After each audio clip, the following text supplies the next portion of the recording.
আসসালামু আলাইকুম গাইস, তো কেমন আছো তোমরা সবাই? আই হোপ তোমরা অনেক বেশি ভালো আছো, গল্পটার জন্য ওয়েট করতেছো এন্ড অনেক বেশি এক্সাইটেড আজকের পর্বের জন্য। সো চলে আসলো বিধবা মেয়েকে বিয়ে গল্পের পার্ট 6। তো আসো গল্পটা শুরু করা যাক।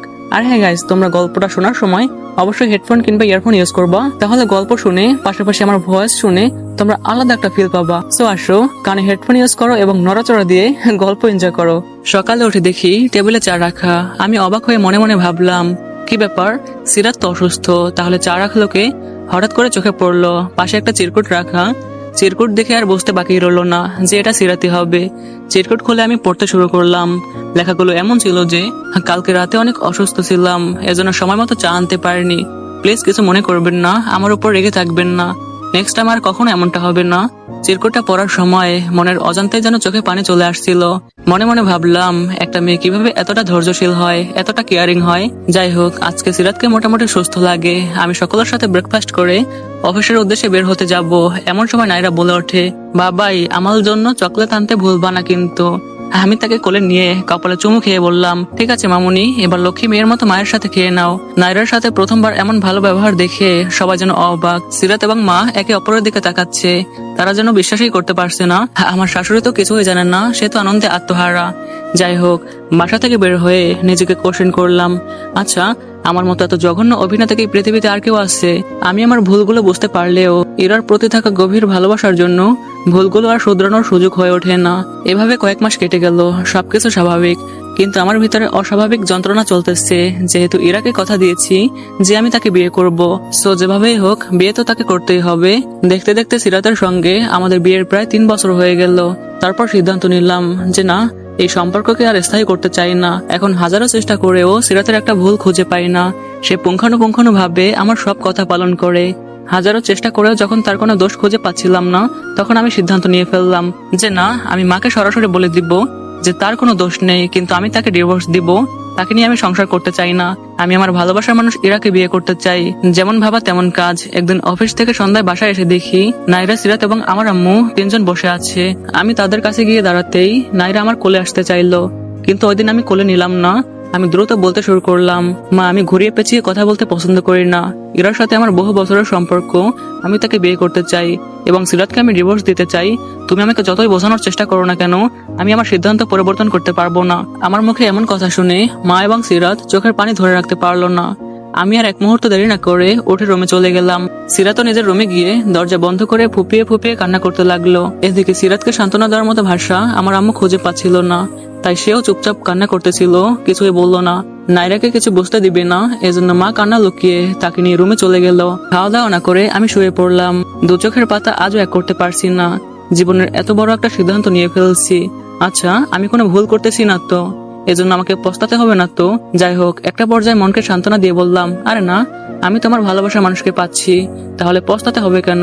এভাবে চিন্তা করতে করতে কখন যে রাত 3টা বেজে গেল টেরই পেলাম না। হঠাৎ করে মনের ভিতরে কেমন যেন যন্ত্রণা অনুভব করলাম। সিরাতকে খুবই দেখতে ইচ্ছে করছিল, এমনটা এর আগে কখনোই হয় নাই। কি অদ্ভুত, তাকে আমার ভালো লাগে না, আমি অন্য কাউকে ভালোবাসি। কিন্তু যখন তাকে ডিভোর্স দেওয়ার সিদ্ধান্ত নিলাম, তবে আজকে কেন তার প্রতি এমন অদ্ভুত অনুভূতি কাজ করতেছে? আমি আর নিজেকে ধরে রাখতে পারলাম না। চুপি চুপি তার রুমের দিকে এগিয়ে গেলাম। দরজার কাছে দাঁড়াতেই ভিতর থেকে ফোপানির আওয়াজ আসতেছিল।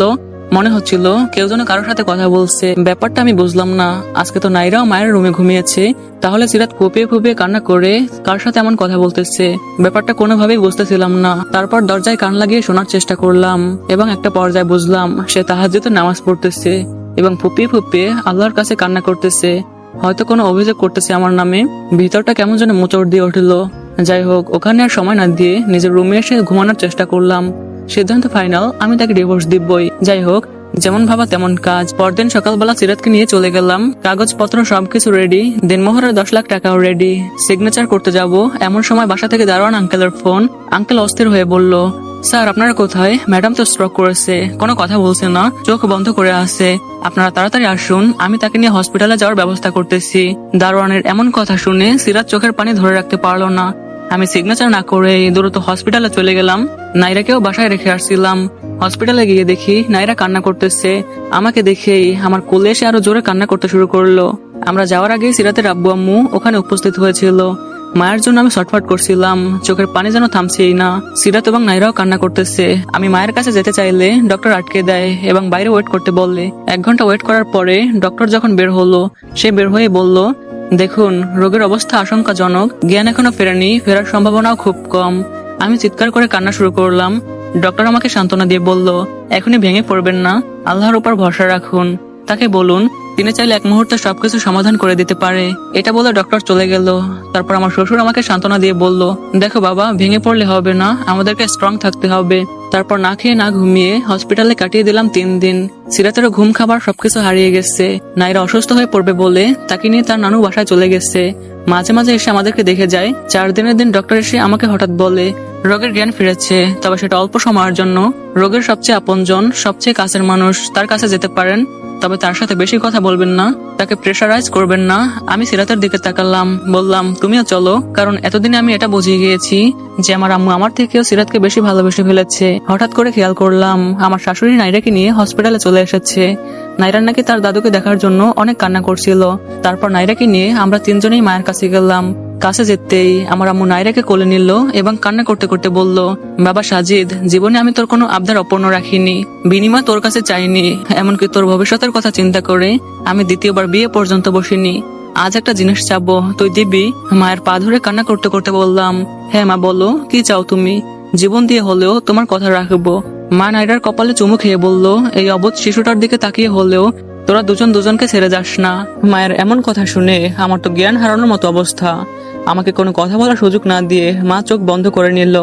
ডক্টর ঘোষণা করলো যে সে আমাদেরকে ছেড়ে চলে গেছে। মা আমাদের একা করে হঠাৎ করে ছেড়ে চলে গেল। ব্যাপারটা আমি কোনোভাবেই মানতে পারছিলাম না।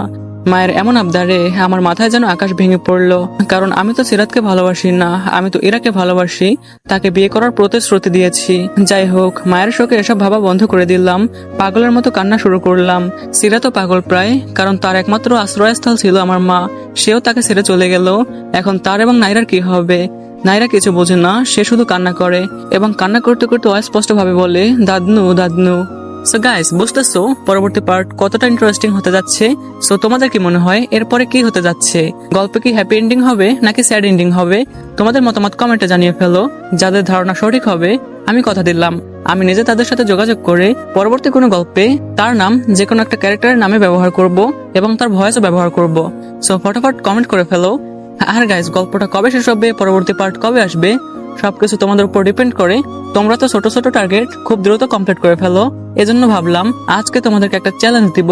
জানি সেই চ্যালেঞ্জটা চাইলেই তোমরা কমপ্লিট করতে পারবা না, সেটা তোমাদের জন্য অনেক কঠিন হয়ে যাবে। তারপরেও বলি, যদি তোমরা কমপ্লিট করতে পারো তাহলে আমি কথা দিলাম গল্পটা আমি খুব দ্রুত 2-1 দিনের ভিতরে শেষ করে দিব। তাতে এক একটা পার্ট যত বড়ই লাগুক না কেন। চ্যালেঞ্জটা হচ্ছে এই ভিডিওতে 3000 লাইক এবং 1000 কমেন্ট করবা। জানি এটা কমপ্লিট করা অতটাও সহজ না।